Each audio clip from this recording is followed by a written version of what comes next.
नमस्कार मित्रांनो, या चॅनलवर आपल्या सर्वांचं पुन्हा एकदा स्वागत आहे. आजच्या आपल्या कथेचं नाव आहे नवा गडी. कथेचे लेखक आहेत धनंजय. कथेला सुरुवात करण्यापूर्वी जर आपण या चॅनलवर पहिल्यांदा आले असाल तर चॅनलला सबस्क्राईब करा आणि बेल आयकॉन दाबा, म्हणजे भविष्यात येणाऱ्या व्हिडिओचे अपडेट तुम्हाला नियमितपणे मिळत राहतील. चला तर मग कथेला सुरुवात करूया. माळशेज घाटातनं एक गाडी प्रवास करत होती. गाडीमध्ये किशोर कुमार साहेबांचे गाणे मोठ्या आवाजात सुरू होते. सुयश गाडी शांतपणे चालवत होता. त्याला त्याच्या पत्नीच्या गावी जायचे होते. दिवाळीच्या सुट्ट्यामध्ये त्याची पत्नी गावी गेली होती. तिलाच परत आणण्यासाठी तो चालला होता. रस्ता अगदी निर्मनुष्य होता. रात्रीचे वातावरण अतिशय गूढ आणि रहस्यमय भासत होते.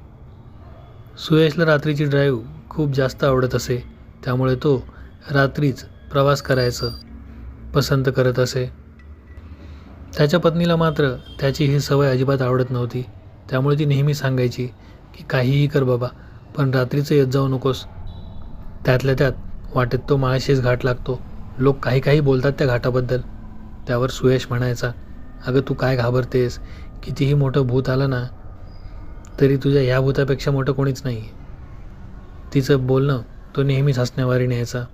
त्याच्या ह्या मिश्किल स्वभावाचा तिला कधीकधी रागही यायचा, पण तिला आता त्याची सवय झाली होती. नेहमीप्रमाणे आजही सुयश माळशेज घाटातनं जात असताना एके ठिकाणी थांबला आणि सिगारेट पिऊ लागला. ज्या गोष्टी करायला कोणीतरी नाही म्हणतं त्या गोष्टी मुद्दामहून करायच्या, असाच काहीसा त्याचा स्वभाव होता. पण हा स्वभाव त्याला आज किती महागात पडणार होता ह्याची त्याला कल्पनाच नव्हती.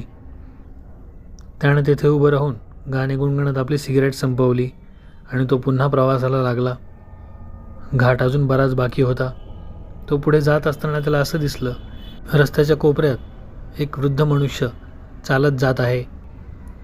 सुयश त्याला पाहून थोडा गोंधळात पडला की एवढ्या रात्रीचं हा माणूस पायी कसा निघाला असेल. त्याच्या मनात कल्पना आली की बहुधा याला लिफ्टची गरज असेल, त्यामुळे त्याने त्या व्यक्तीच्या जवळ गाडी थांबवली. पण सुयशच्या कारला दुर्लक्षित करत तो व्यक्ती चालत राहिला. सुयशने हॉर्न दिला तसे त्या व्यक्तीने मागे वळून पाहिले. सुयश त्याला म्हणाला, कुठे जायचं आजोबा? त्यावर तो म्हातारा म्हणाला, इथनंच थोडं पुढे जायचं आहे, सोडशील का? त्यावर सुयश म्हणाला, हो हो सोडेन, त्यामुळेच तर गाडी थांबवली आहे. तुमच्या मागणं केव्हापासून गाडी घेतो आहे, पण तुम्ही बुवा आमच्याकडे बघतच नाही आहे.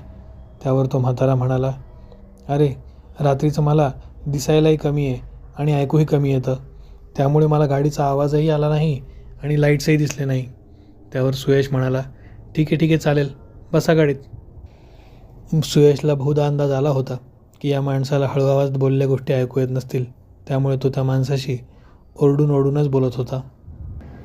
सुयश त्याला म्हणाला, मग एवढ्या रात्रीचं कुठे निघाले होते? त्यावर तो म्हातारा बोलू लागला, अरे इथनं थोडं पुढे गेलं ना की आडवळणावर माझं गाव आहे, तिथेच चाललो होतो. अच्छा, पण एवढ्या रात्रीचं इथे आले कशाला होते? त्यावर तो म्हातारा म्हणाला, हेच पाहायला आलो होतो की कोणी गावापर्यंत सोडतं आहे का. अहो ते झालं, पण गावापासून इथे कशाला आले होते? त्यावर तो म्हातारा पुन्हा तेच वाक्य बोलला, अरे हेच पाहायला आलो होतो की गावापर्यंत कोणी सोडतं आहे का. आता सुयश थोडा गोंधळात पडला. त्याला वाटलं हा म्हातारा नक्कीच पागल असणार. मी त्याला तोच प्रश्न विचारतोय आणि घुमून फिरून मला तेच उत्तर देतोय परत. त्यामुळे सुयशने त्या प्रश्नाकडे दुर्लक्ष केलं आणि तो आपली गाडी चालवू लागला. तो म्हातारा त्याला म्हणाला, तुम्ही रात्रीचं एकटे या वाटेने प्रवास करताय, तुम्हाला भीती नाही वाटत? त्यावर सुयश म्हणाला, भीती काय वाटायची त्यामध्ये, माझा नेहमीचा प्रवास आहे हा. त्यावर तो म्हातारा म्हणाला, ह्याआधी तर कधी पाहिलं नाही तुम्हाला इथे. त्यावर सुयशने मनातल्या मनात विचार केला, काय मूर्ख म्हातारा आहे, वाटेने हजारो लोक जातात, आता मी याला रोज दिसणार आहे का. सुयशने त्याच्या त्या प्रश्नाचे काहीच उत्तर दिले नाही. तो फक्त खिडकीतनं बाहेर पाहू लागला. त्या म्हाताऱ्याला कळून चुकले की हा आपल्याशी बोलण्यामध्ये इंटरेस्टेड नाही आहे, त्यामुळे काही वेळ तोही गप्पच राहिला.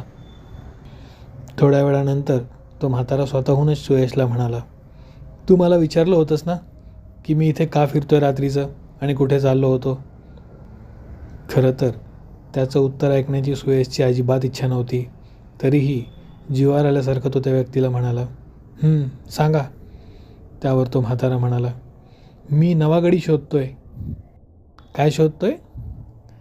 नवा गडी म्हणजे? सुयशने विचारले.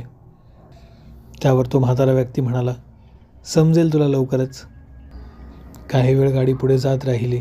काही वेळाने घाट समाप्त असा बोर्ड दिसला आणि त्या म्हाताऱ्याने सुयशला गाडी रस्त्याच्या कोपऱ्याला थांबवायला सांगितली. जेव्हा सुयशने गाडी थांबवली तेव्हा सुयशने पाहिले तो म्हातारा ज्या साईडने उतरला त्याच बाजूला एक काळी कभिन्न आकृती उभी होती आणि ती त्या म्हाताऱ्याच्या अगदी मागच्या बाजूस होती. सुयश त्या म्हाताऱ्याला सांगण्याचा प्रयत्न करू लागला की तुमच्या मागे कोणीतरी आहे, पण त्याच्या तोंडातनं शब्दच फुटत नव्हते. तेवढ्यात त्या काळ्या आकृतीने त्या म्हाताऱ्याला स्वतःमध्ये सामावून घेतले. सुयशच्या कानात फक्त एक आवाज घुमला, म्हणालो होतो ना मला नवा गडी पाहिजे, तूच आहेस तो. असे म्हणताच त्या काळ्या आकृतीने सुयशला स्वतःच्या जवळ ओढले आणि त्याच्या नरडीचा घोट घेतला. सुमारे 2 महिन्यानंतर समीर आपल्या कारने रात्रीचा माळशेज घाटातून चालला होता. जात असताना त्याला वाटेने एक जीन्स पॅन्ट आणि टी शर्ट घातलेला तरुण रस्त्याकडेला चालताना दिसला. समीरने त्याच्याजवळ गाडी थांबवली आणि त्याला विचारले, काय भाऊ, रात्रीचं कुठे निघालायस? सुयशने मागे वळून पाहिले आणि म्हणाला, कुठे नाही, इथेच पुढं गाव आहे, तिथेच जातोय. सोडशील का मला? तुम्हाला जर ही कथा आवडली असेल तर व्हिडिओला लाईक करा. व्हिडिओ कसा वाटला हे कमेंटमध्ये सांगायला विसरू नका. जर आपण या चॅनलवर पहिल्यांदा आले असाल तर चॅनल सबस्क्राईब करा आणि बेल आयकॉन दाबा, म्हणजे भविष्यात येणाऱ्या व्हिडिओचे अपडेट तुम्हाला नियमितपणे मिळत राहतील. त्याचबरोबर हा व्हिडिओ आपल्या सर्व मित्रांना शेअर करून चॅनलला जास्तीत जास्त सपोर्ट नक्की करा.